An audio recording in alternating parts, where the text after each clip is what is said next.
Aujourd'hui, avec les fans de la page Facebook, on veut faire une petite question quiz qui est très amusante. En fait, on fait cette question-là souvent avec les gens qui viennent nous voir au départ, qui veulent avoir une relation d'affaires avec Medici. Euh, et bon, allons-y avec la question. Imaginez qu'on est le 1er août et je viens vous voir. Et je vous propose euh, deux options. Vous avez le choix de recevoir immédiatement 1 million de dollars de ma part. Donc, c'est quand même une belle offre. Ou vous avez le choix de recevoir seulement 1 sou de ma part la première journée du mois.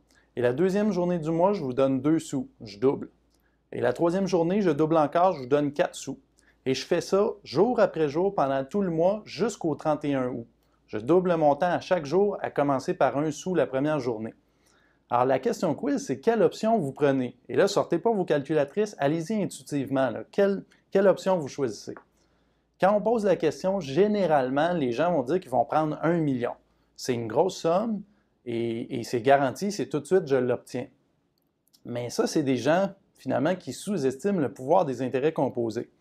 Si vous remarquez ici, bien, on a fait le calcul. Vous remarquez, bon, le premier jour, effectivement, on reçoit 1 sou, mais à force de doubler, bien là, tranquillement, vous arrivez à 300 $ le 16e jour, 167 000 $ le 25e jour, et même le dernier jour, vous arrivez à 10,7 millions, ce qui donne un total de 21,5 millions de dollars à la fin du mois. Donc, il y a une grosse différence avec le million. Les gens n'ont pas conscience à quel point les intérêts composés, c'est important. Et transposer ça ici, là, au lieu d'inscrire jour, imaginez-vous que c'est des années.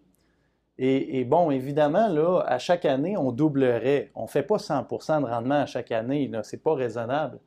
Mais si vous pensez, par exemple, à un montant plus raisonnable, imaginez un jeune qui a commencé à investir à l'âge de 30 ans, puis il met de côté 5 500 $ par année dans son compte CELI. Et il fait ça là, jusqu'à l'âge de 65 ans, jusqu'à sa retraite. Bien, cette personne-là va avoir accumulé, avec un taux de rendement de 8% annuel, va avoir accumulé 950 000 $.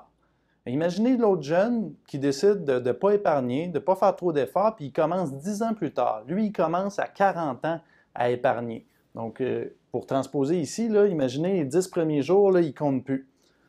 Alors, cette personne-là, avec les mêmes taux de rendement, les mêmes montants, 5 500 $, mais pendant 25 ans au lieu de 35 ans, elle va avoir accumulé 400 000 $. Alors, vous avez une différence de 450 000 $ simplement pour l'effort d'avoir mis de l'argent de côté plus tôt, 10 ans plus tôt. Alors, la morale de l'histoire, c'est que si vous êtes jeune, bien, commencez à épargner tôt, ça va être très lucratif lors de vos vieux jours. Et en même temps, Albert Einstein disait que la 8e merveille du monde, c'est les intérêts composés.